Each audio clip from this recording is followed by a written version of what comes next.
Et bonjour à toutes et à tous et bienvenue dans cette nouvelle vidéo. Aujourd'hui je refais le concept des VS pour les monnaies romaines et donc je vais vous présenter des monnaies qui vont coûter 4 euros, juste des monnaies qui vont coûter 4000 euros. Mais sur ce, bien entendu, si vous n'êtes toujours pas abonné, n'oubliez pas de le faire. Et donc on est parti pour la première monnaie. Alors pour cette première monnaie, on est déjà sur une monnaie qui va coûter 4 euros et il s'agit tout simplement d'une demi-majorina de Constance II. Alors déjà c'est une monnaie romaine qui est vraiment très commune, c'est même probablement l'une des plus communes et en fait c'est l'une des monnaies, on va dire que l'on va avoir très facilement au début puisque ça coûte pas cher, ça reste un relativement bon état et c'est probablement le meilleur compromis que vous puissiez acheter lorsque vous débutez si jamais vous n'avez pas trop de budget. Mais sinon, donc voici la monnaie, donc c'est une petite monnaie en cuivre, elle mesure 17 mm de diamètre pour 1,120 g. Donc sur l'avers vous pouvez voir le buste de Constance II et sur le revers vous pouvez voir un soldat debout tenant un bouclier de la main gauche et enfonçant de sa main droite une haste dans un cavalier tombé au sol. Mais sinon concernant les dates de cette monnaie, elle a été frappée évidemment sous le règne de Constance II et ce dernier a régné de 337 à 361 après Jésus-Christ. Donc voilà pour cette première monnaie, une monnaie à 4 euros et comme je vous l'ai dit, une monnaie parfaite pour commencer si jamais vous n'avez pas trop de budget. Deuxième monnaie, ici on augmente un tout petit peu le prix puisqu'on est à 10 euros. Donc il s'agit d'un humus de Constantin Ier le Grand, également l'une des monnaies les plus communes et probablement l'une des monnaies également les plus connues dans la numismatique des monnaies romaines. Mais sinon pour cette monnaie, évidemment c'est une monnaie qui est en cuivre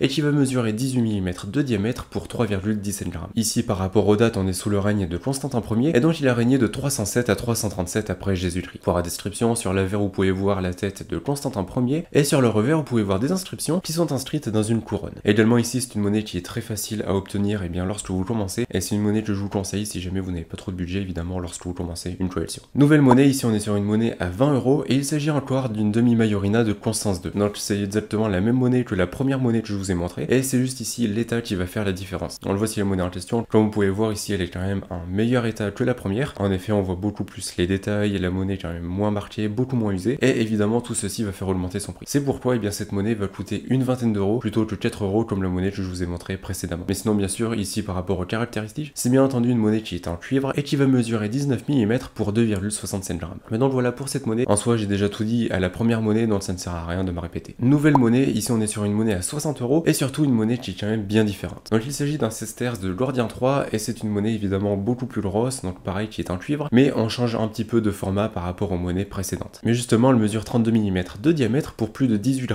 de cuivre. Donc vous le voyez c'est quand même une monnaie beaucoup plus grosse que celle que je vous ai montré avant. Mais sinon pour l'empereur il s'agit de Gordien III et ce dernier a régné de 238 à 244 après Jésus-Christ. Et évidemment cette monnaie date de cette période là. Mais pour la description, sur l'avers vous pouvez voir le buste de Gordien III et pour le revers vous pouvez voir Sol debout tenant un globe de la main gauche et levant la main droite. Après ici ce sont des monnaies qui sont quand même un petit peu plus rares. C'est pas non plus des monnaies attention qui sont très rares et qui sont impossibles à trouver. Non ça se trouve assez facilement mais c'est quand même un petit peu plus rare et donc forcément qui vont être un petit peu plus chers. Mais donc voilà pour cette monnaie. Nouvelle monnaie, ici on est sur une monnaie à 80 euros et il s'agit d'un denier de Gordien III. Donc pour l'empereur ça ne change pas, c'est juste la monnaie qui va changer. Le denier évidemment c'est une monnaie qui est en argent, donc c'est la première monnaie en argent de ce classement et donc c'est une monnaie qui va peser 3,19 g d'argent pour 20 mm de diamètre. Après par rapport aux dates, évidemment on a encore une nouvelle fois sous le règne de Gordien III, donc entre 238 et 244 après Jésus-Christ. Pour la description, sur l'avers vous pouvez voir tout simplement le buste de Gordien III et sur le revers vous pouvez voir Apollon assis, le bras gauche posé sur une lyre et tenant de la main droite une branche de laurier. Et enfin comme vous pouvez le voir c'est également une monnaie qui est en assez bon état, ce qui fait bien sûr augmenter son prix et donc c'est une monnaie qui va coûter 80 euros. Nouvelle monnaie, ici on va être sur une monnaie qui va coûter 200 euros et on reste encore sur un denier, mais vous allez le voir ici on est avec une impératrice. Donc voici la monnaie en question, donc il s'agit d'un denier de Plotille qui est une monnaie quand même assez peu commune et surtout ici qui est quand même en assez bon état. D'ailleurs si jamais vous voulez en savoir plus par rapport à cette monnaie, plus par rapport à la description etc, je vous mettrai une petite fiche juste ici puisque j'avais déjà fait une présentation à son sujet. Mais si on en revient à la monnaie, donc c'est évidemment une monnaie en argent qui va mesurer 18 mm de diamètre pour 3,07 g.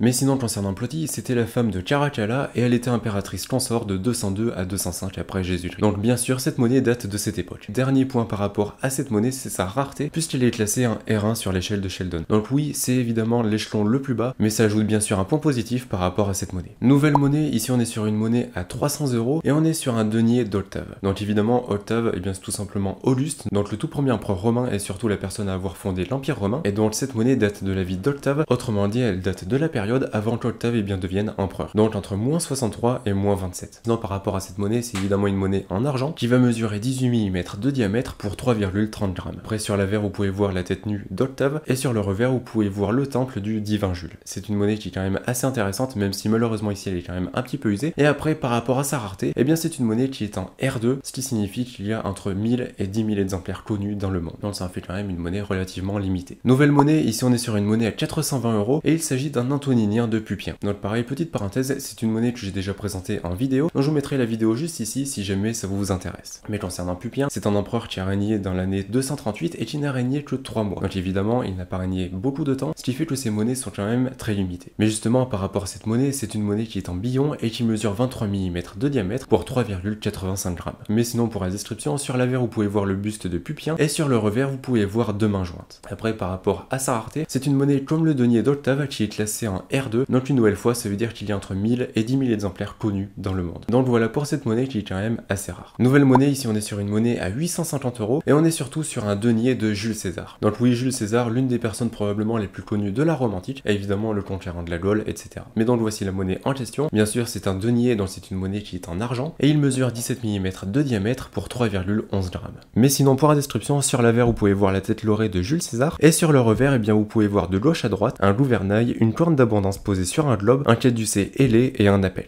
Après, par rapport à la date de cette monnaie, c'est une monnaie qui a été frappée à titre posthume, donc après la mort de Jules César, et elle fut frappée en 42 avant Jésus-Christ. Et dernière information, c'est une monnaie qui est quand même assez rare puisqu'elle est classée en R2, donc comme l'antoninien de Pupien et le denier d'Octave que je vous ai montré juste avant. Et enfin, nouvelle et dernière monnaie, ici on est sur une monnaie à 4000 € puisqu'il s'agit d'un aureus de Licinius Ier. Et d'ailleurs, c'est une monnaie qui est juste ici dans mon décor. Donc voici la monnaie en question, bien sûr c'est une monnaie qui est en or et elle va mesurer 21 mm de diamètre pour 4,93 grammes d'or. Par rapport à Licinius Ier, c'est un empereur qui a régné de 308 à 324 après Jésus-Christ et bien sûr cette monnaie fut frappée sous son règne. Après, par rapport à la description, sur l'avers vous pouvez voir le buste de Licinius Ier et sur le revers vous pouvez voir Jupiter debout, le manteau sur l'épaule, tenant un foudre de la main droite et tenant un sceptre long de la gauche. Également on peut voir au pied de Jupiter un aigle. Après, malheureusement pour la rareté de cette monnaie, eh bien je ne la connais pas, je n'ai pas réussi à trouver à quel degré elle était notée. Je suppose qu'elle est notée en R3, donc ça veut dire qu'il y a moins de 1000 exemplaires dans le monde. Je pense, après malheureusement je n'ai pas pu le vérifier. Mais d'ailleurs, si jamais vous avez plus d'informations à ce sujet, n'hésitez pas à me le dire dans les commentaires. Et dernière information par rapport à cette monnaie, c'est une monnaie qui a été gradée par NGC. Donc ici l'avantage, c'est que vous êtes sûr et certain de l'authenticité de cette monnaie, peu importe où vous l'achetez. Et vous pouvez même d'ailleurs le vérifier en ligne par vous-même. Mais donc voilà pour ces monnaies romaines allant de 4 € jusqu'à 4000 €. N'hésitez pas à me dire dans les commentaires quelle monnaie vous avez le plus préféré. Personnellement, ça reste évidemment l'aureus, mais n'hésitez pas à me dire votre avis. Mais justement par rapport aux monnaies, toutes celles que je vous ai montrées dans cette vidéo sont ou étaient disponibles sur ma boutique, dont je vous mettrai les liens dans la description si jamais vous souhaitez en savoir plus. Mais en dehors de ça, si jamais ça vous intéresse, n'hésitez pas à aller faire un tour sur mon site internet empiredesmonnaies.fr. Dessus, des centaines de monnaies romaines, de féodales, de royales, de grecques, etc. sont en vente. Donc si jamais vous souhaitez améliorer votre collection ou en commencer une, eh bien n'hésitez pas à aller y faire un tour. Sur ce, si cette vidéo vous a plu, n'oubliez pas de mettre un pouce bleu, de vous abonner et d'activer la cloche des notifications. Moi ça me soutiendra énormément et bien sûr ça vous permettra de ne rater aucune autre vidéo. Et évidemment j'en profite, mais n'oubliez pas de partager cette vidéo. Et comme d'habitude, si vous êtes encore là, eh bien déjà merci beaucoup. Et puis marquez monnaie romaine dans les commentaires si jamais vous êtes encore là. D'ici là, je vous souhaite une bonne journée ou une bonne soirée, prenez soin de vous et de vos proches, et puis on se voit dans une prochaine vidéo. Allez, salut!